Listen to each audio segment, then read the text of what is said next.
Hello दोस्तों, मेरा नाम है आशुतोष और आप देख रहे हैं एस अकेडमी जेई। तो आज के इस वीडियो में हम लोग बात करने वाले हैं Dayanand Sagar academy of technology and management, जो कि आप में से ही एक व्यूअर ने यहाँ पर रिक्वेस्ट किया था कि आपको Dayanand Sagar academy of technology and management पे रिव्यू वीडियो चाहिए। तो हम इस वीडियो में इस कॉलेज का फुल इन डेप्थ रिव्यू करने वाले हैं, तो इस वीडियो को आप लास्ट तक देखते रहिए। तो दोस्तों, जैसा कि मैंने आपसे पूछा था कि आपको क्या Q&A चाहिए कल के वीडियो में, तो आप में से बहुत सारे बच्चों ने बताया कि हाँ आपको Q&A चाहिए। मैंने बोला था कि अगर आपको Q&A चाहिए तो आपको येस कमेंट करना है, तो आप में से बहुत सारे बच्चों ने लगातार यहाँ पे येस कमेंट किया है और अभी भी कमेंट आ रहा है। ठीक है, तो हम लोग उस पर ध्यान दे रहे हैं, हम लोग उस पर प्लान कर रहे हैं और आपको जस्ट मतलब कुछ दिनों में ही, मतलब मोस्ट प्रोबेबली कल ही हम लोग आपको अनाउंस कर देंगे क्या होगा Q&A में, क्या नहीं होगा और कैसे होगा। ठीक है, तो वो आपके लिए, उसके लिए आप वेट कीजिएगा। अगर आप नए हैं तो आप यहाँ पे भी यस कमेंट कर सकते हैं या फिर हमारे पिछले वीडियो में जाके आप वहाँ पे कमेंट यस सकते हैं। अगर आपको कमेंट के से रिलेटेड कोई Q&A चाहिए तो आपको, क्योंकि हम लोग देखिए यहाँ पे कोशिश कर रहे हैं कि आपको कमेंट के से रिलेटेड जो सारा डाउट है, सारा क्वेरी है, जो हम लोग आपको क्लियर कर सके, तो वो Q&A में हम लोग आपका सारा डाउट क्लियर करेंगे। ठीक है, तो आप उसके लिए वेट कीजिएगा। तो हम लोग आज बात करने वाले हैं Dayanand Sagar academy of technology and management के बारे में। एक्चुअली इसे हम लोग पढ़ते हैं दयानंद सागर, बट यहाँ पे लिखा आता है Dayanand Sagar academy of technology and management. ठीक है, DSSATM, ये आप मत समझ लिया कि अब दयानंद सागर कॉलेज ऑफ इंजीनियरिंग नहीं, ये दूसरा वाला। ठीक है, तो ये आप डिफरेंस समझिएगा।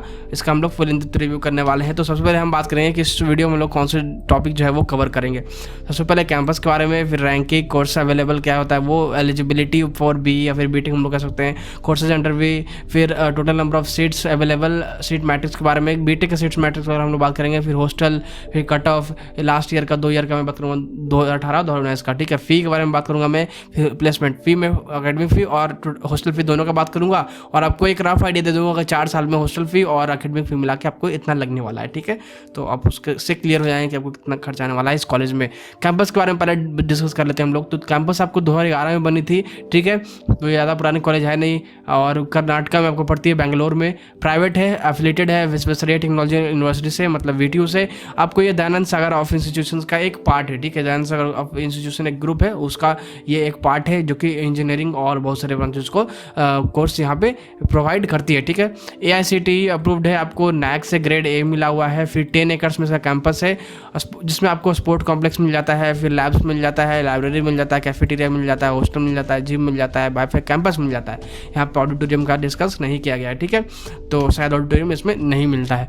कैंपस की बात करें तो कैंपस का पिक्चर आप देख सकते हैं, कुछ इस तरह का वो कैंपस मिलेगा, नया बिल्डिंग है, नया तरह का बिल्डिंग है, और इस तरह का कैंपस देखने को मिल जाता है। तो आप देख लीजिएगा, आप यूट्यूब पे भी और बहुत सारे वेब पोर्टल्स पे आप देख सकते हैं अपना कैंपस, बट मैंने आपको कुछ पिक्चर्स यहाँ पे दिखा दिया, तो ये भी आपको वहीं का कैंपस का पिक्चर है। ये भी हो गया, आपको साइड व्यू एक बोल सकते हैं आप लोग। ठीक है, तो ये हो गया हमारा कैंपस के बारे में बात। अब बात कर लेते हैं हम लोग रैंकिंग के बारे में। ठीक है, तो इस ईयर का रैंकिंग बात करेंगे हम लोग। तो इस कॉलेज को अभी तक NIRF रैंकिंग नहीं मिला है, ये लोग अप्लाई कर रहे हैं अरे किया, बट अभी तक नहीं मिला है। देखते हैं कब मिलता है, आने वाले दिन में मिलता है, कब मिलता है। ठीक है, तो इसको NIRF रैंकिंग कोई नहीं मिली है, बट इसको 79 रैंक की गई है और amongst the private colleges, private engineering colleges in India, जो कि इंडिया में जितने भी प्राइवेट इंजीनियरिंग कॉलेजेस हैं उसमें से 79 इसको रैंक किया गया है इंडिया टुडे के द्वारा इस ईयर। ठीक है, तो इस रैंक पर हम लोग उतना भरोसा नहीं करेंगे। ठीक है, क्योंकि कोई एक नेशनल रैंकिंग है नहीं है। ठीक है, चलिए हम बात कर लेते हैं कोर्सेज अवेलेबल।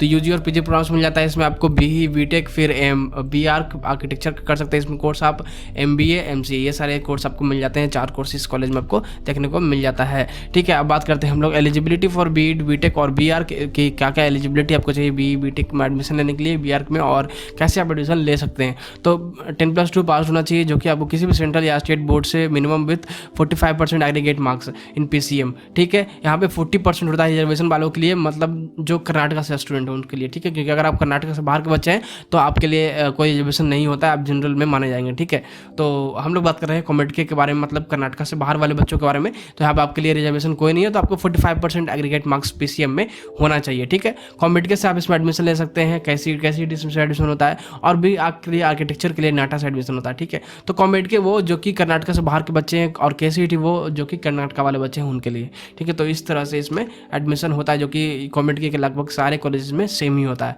ठीक है, BE, BTech मतलब बैचलर ऑफ इंजीनियरिंग इस कॉलेज में बोला जाता है BTech को, तो उसके हिसाब से कौन कौन से कोर्सेज उसके अंदर मिलता है। तो आपको कंप्यूटर साइंस एंड इंजीनियरिंग मिल जाता है, मैकेनिकल इंजीनियरिंग मिल जाता है, इलेक्ट्रॉनिक्स एंड कम्युनिकेशन इंजीनियरिंग मिल जाता है, जैसे ECE भी हम लोग बोलते हैं, फिर सिविल इंजीनियरिंग मिल जाता है, इलेक्ट्रिकल एंड इलेक्ट्रॉनिक्स इंजीनियरिंग मिल जाता है, इन्फॉर्मेशन साइंस इंजीनियरिंग मिलता है, मतलब IT भी मिलता है। ठीक है, तो ये सारे ब्रांचेज आपको मिल जाते हैं। सीट मैट्रिक्स की बात कर लेते हैं, तो 180 सीट्स जो है कंप्यूटर साइंस की है, ECE की 120 280 सीट है और इन्फॉर्मेशन साइंस की 180 सीट्स है, ठीक है। इसमें से 45% जो है वो KCET वालों के लिए होता है, 45% KCET वालों का, और जो 25% होता है वो मैनेजमेंट कोटा और 30% होता है कॉमेड के वालों का। तो सबसे ज़्यादा सीट जो रिजर्व होता है वो KCET वालों के लिए होता है, और उसके बाद फिर कॉमेड के, फिर उसके बाद मैनेजमेंट कोटा, ठीक है। तो इसमें आपको मैनेजमेंट कोटा से भी एडमिशन होता है। अब बात करते हैं हम लोग हॉस्टल के बारे में, ठीक है। तो हॉस्टल आपको सेपरेट बॉयज़ और गर्ल्स का मिल जाता है, जिसमें आपको वाईफाई मिल जाता है, मेस फैसिलिटी मिल जाता है, इंडोर गेम्स भी मिल जाता है और मेडिकल फैसिलिटी के साथ में मिल जाता है, ठीक है। तो ये सारी फैसिलिटीज आपको इसका हॉस्टल में मिल जाता है देखने को। बॉयज़ हॉस्टल की बात कर लेगा तो बॉयज़ हॉस्टल में 2 ब्लॉक आपको मिल जाता है, जिसमें आपको एक सीनियर के लिए सेपरेट है और एक जूनियर के लिए सेपरेट है, ठीक है। ईच रूम विद 3 बेड, हर एक रूम में 3 बेड है, कोई एक आपको सिंगल रूम वाला बेड वाला रूम नहीं यहाँ पे मिलता है, ठीक है। ये फैसिलिटीज कॉलेज में आपको नहीं है। गर्ल्स का भी वही सेम है कि 1 ब्लॉक होता है, बट यहाँ पे कॉमन होता है सबके लिए, ठीक है। यहाँ पे कोई सीनियर जूनियर के लिए सेपरेट नहीं होता है, ये कॉमन होता है सबके लिए, और वही ईच बेड विथ 3 रूम होता है, ईच रूम विथ 3 बेड होता है, ठीक है। तो ये हुआ। देखिए इसका हॉस्टल का रिव्यू का बताऊँ तो हॉस्टल का रिव्यू यहाँ पे बोला गया था प्रिटी गुड, कि ठीक है कि हॉस्टल का फैसिलिटी और जो साफ़ सफाई होता है, हाइजीन पे अच्छा ध्यान दिया जाता है। बस उसका खाना का जो प्रॉब्लम है, बच्चों ने बोला था कि खाना का थोड़ा इशू है, वहाँ पे क्वालिटी ऑफ फूड उतना अच्छा नहीं रहता है, तो ये थोड़ा आपको प्रॉब्लम आ सकता है, ठीक है। इस बात का आप ध्यान दीजिएगा। तो ये कुछ हॉस्टल का पिक्चर दिखाया गया जो कि साइट पर से मैंने उठाया है, तो ऐसा कुछ हॉस्टल दिखाया गया उनके द्वारा, ठीक है। तो आप देख सकते हैं ये। अब हम बात कर लेते हैं यहाँ पे कट ऑफ के बारे में। तो हम लोग 2018 और 2019 के कट ऑफ की बात करेंगे। तो कंप्यूटर साइंस का 2018 की बात कर लेंगे तो 10,968 गई थी। ISC की मतलब कंप्यूटर इंफॉर्मेशन साइंस की 15,240 और इलेक्ट्रॉनिक्स एंड कम्युनिकेशन की गई थी 17,572, ठीक है। ये मैं बात कर रहा हूँ राउंड 2 का, ठीक है। राउंड 2 का मैं बात कर रहा हूँ, जिसमें आपको जिस टाइम क्लोजिंग रैंक है, जिसमें आपको काउंसलिंग क्लोज होता है जिस राउंड में। इस ईयर तो 3 राउंड हो रहा है, वैसे 2018-2019 में 2 राउंड हुआ था, तो उसका मैं बात कर रहा हूँ। तो कंप्यूटर साइंस का क्या था 10,968, इन्फॉर्मेशन साइंस का क्या था 15,240, इलेक्ट्रॉनिक्स एंड कम्युनिकेशन इंजीनियरिंग का क्या था 17,572, ठीक है। अब 2019 की बात कर ले तो 2019 का डेटा उतना क्लियर दिया नहीं गया है, बट यहाँ पे CSE और EC का डाटा मिला है, बट ISC का नहीं मिला, मतलब इन्फॉर्मेशन साइंस का नहीं मिला साइट पे से, कम्युनिटी की साइट पे से। देखिए अगर CSE की बात की जाए तो वो गई थी 16,770, ISC का मैंने बताया कि डेटा नहीं मिला। फिर का इलेक्ट्रॉनिक्स एंड कम्युनिकेशन बात की जाएगा 57,826।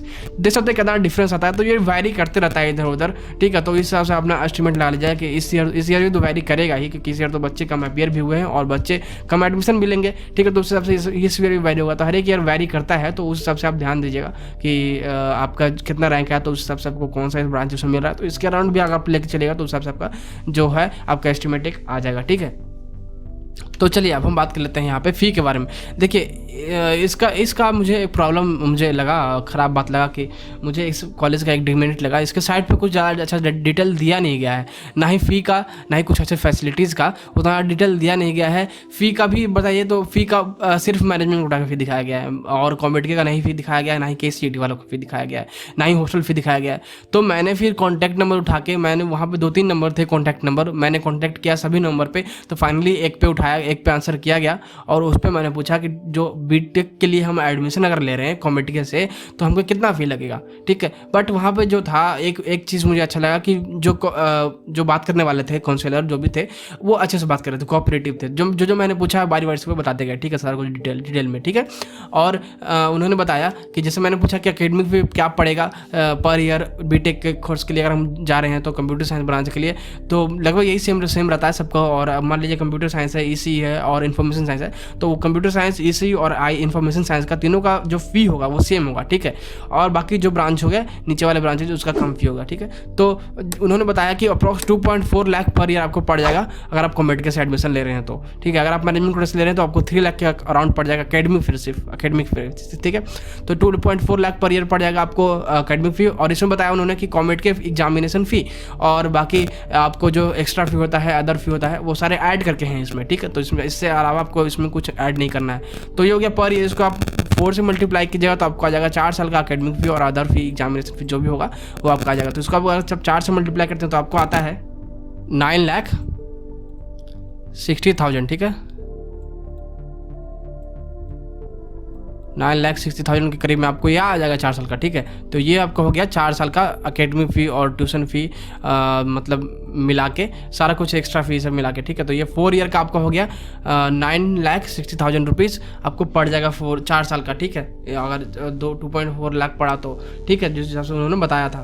तो अराउंड यही रहेगा आपका अकेडमी फ़ी, ठीक है। अब बात करते हैं हम लोग हॉस्टल फ़ी के बारे में। तो हॉस्टल फ़ी भी नहीं पता था, तो वो भी मैंने पूछा, तो उन्होंने बताया कि अप्रॉक्स 1 लाख पर ईयर आपको हॉस्टल फ़ी पड़ जाएगा, मेस फ़ी वगैरह सब कुछ मिलाकर, ठीक है।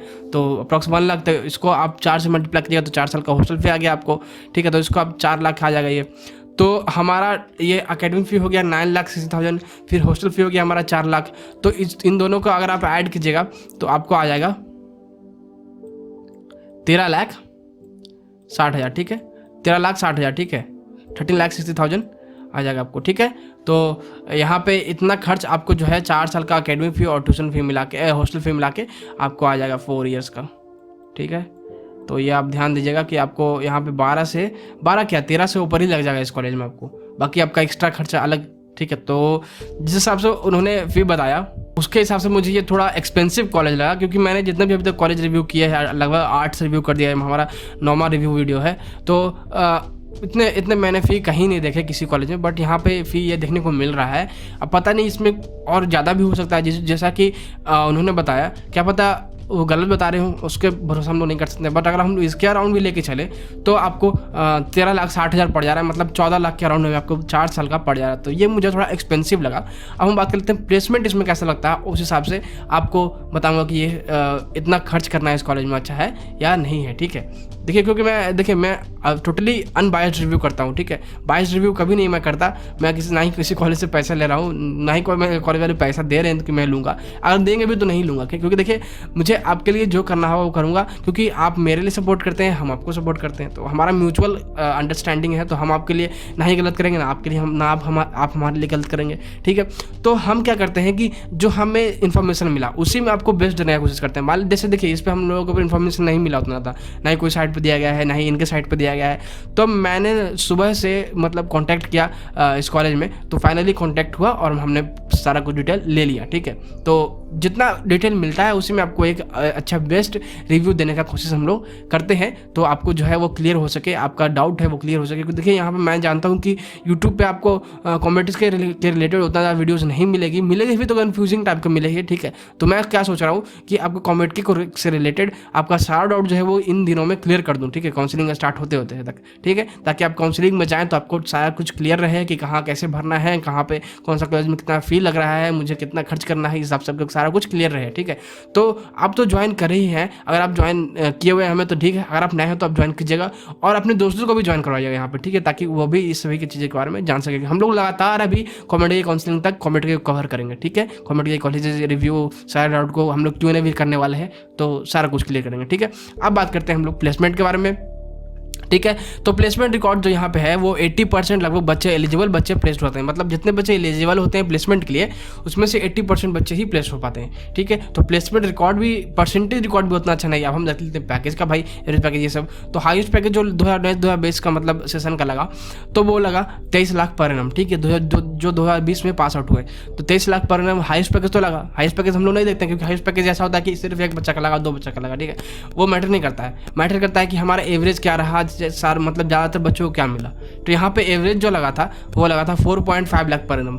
तो ये जो हुआ वो सारे ब्रांचेस को मिला के, अब अगर मान लीजिए हम मान लेते हैं कि कंप्यूटर साइंस का भी ले लेंगे तो वो 5.5 लाख पर एनम या 5 लाख पर एनम, ठीक है। तो इस हिसाब से एवरेज पैकेज उतना अच्छा है नहीं। अगर हम अकेडमी फ़ी, हॉस्टल फीस देते हैं, तो अगर हम फ़ी देखते हैं यहाँ पे तो जितना हम इसमें खर्च कर रहे हैं उस हिसाब से मेरे हिसाब से इसमें एवरेज पैकेज जो है उतना अच्छा है नहीं, ठीक है। हाईएस्ट पैकेज कुछ भी आता है, मैं उस पर मैं ध्यान देता, क्योंकि देखिए वो एक बच्चे का लगेगा, 2 बच्चे का लगेगा, ठीक है। हम इस चीज़ को ध्यान देकर नहीं, बिल्कुल नहीं जाएंगे, क्योंकि बहुत सारे कॉलेज ऐसे होते हैं, मैं नाम नहीं लूँगा, ठीक है, मैं रिव्यू करूँगा उसमें नाम लूँगा, ठीक है। तो बहुत सारे कॉलेज ऐसे होते हैं दिखाते हैं 41 लाख पर लग गया, 50 लाख पर लग गया, ठीक है, 31 लाख लग गया, बट वो एवरेज पैकेज नहीं दिखाते हैं। तो हमें क्या ध्यान देना होता है कि एवरेज पैकेज क्या होता है, मतलब सारे बच्चों को लगभग पैकेज कितना लग रहा है, ठीक है, उस हिसाब से। अगर हाईएस्ट पैकेज हम लोग देखेंगे तो हाईएस्ट पैकेज सिर्फ एक बच्चे का लगता है, 2 बच्चे का लगता है, तो वो मैटर नहीं करता है, ठीक है। तो चलिए हम कुछ और डेटा का बात कर लेते हैं। तो यहाँ पे जहाँ कुछ डेटा नहीं दिया गया है, सिर्फ एक डेटा ये दिखाया गया है प्लेसमेंट पे कि Dayanand Sagar of technology and management has an allied placement division to facilitate the placement for all students, ठीक है, ये लिखा गया है। The centre provide pre placement training in soft skills to all the students to enable them to apprise through the modern corporate requirements in association with CIL centre of innovation and leadership and HR division, ठीक है। तो ये सारी चीज़ें दी गई है भाई। The placement division also supports training in CV writing, ठीक है। फिर आपको एप्टीट्यूड असेसमेंट होगा, मॉक इंटरव्यू होगा, फिर ग्रुप डिस्कशन, ये सारी चीज़ें आपको वहाँ पे ट्रेनिंग पहले दी जाती है। Internship opportunities in various companies will be provided for interested UG and PG students. DSI is committed to provide best talent for corporates, ठीक है। तो यहाँ पे आपको इंटर्नशिप की अपॉर्चुनिटीज मिल जाएगी। एक यहाँ पे DSI करके दयानंद सागर इंस्टीट्यूशन आपको कमिटी है जो आपको एक देती है टैलेंट, अगर कॉर्पोरेट से आपको टैलेंट, मतलब अगर आपको अंदर टैलेंट हो तो आपको प्रोवाइड कर देगी कुछ ना कुछ opportunity. The placement division works with corporates to build the overall development of student as per industry requirements, ठीक है। तो प्लेसमेंट डिवीजन जो है इस कॉलेज का वो आप पे काम करेगा कि कॉर्पोरेट में और कंपनी में क्या रिक्वायरमेंट है, उस हिसाब से आप पे काम किया जाएगा, ठीक है, इनके डिवीजन के द्वारा। तो यहाँ पे स्टैटिस्टिक्स दिखाया गया, प्लेसमेंट स्टैटिस्टिक्स, सिर्फ एक स्टैटिस्टिक्स दिखाया गया, वही दिखाया गया, ठीक है।